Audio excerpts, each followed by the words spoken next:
சிறுதானியங்களில் செய்த உணவுகளை வந்து நம்ம எடுத்துக்கலாம். ஸோ கேழ்வரகுல பணியாரம் வந்து செய்கிறதோ, கம்பு, கேழ்வரகு, திணை இதில் வந்து செய்த பலகாரங்கள் வந்து நம்ம சாப்பிட்றது, அந்த மாதிரி நம்ம எடுத்துக்கிட்டோம் அப்படின்னா நம்ம நிறையாவும் சாப்பிட முடியாது. அதில் மைக்ரோ நியூட்ரிஷன்ஸும் நிறையா வந்து இருக்கும்.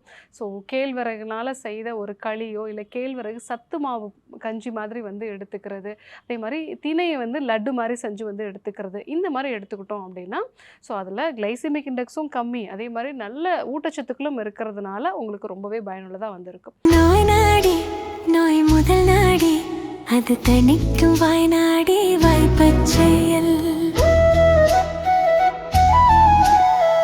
இறைவழி மருத்துவம் அதுவே எங்கள் மகத்துவம்.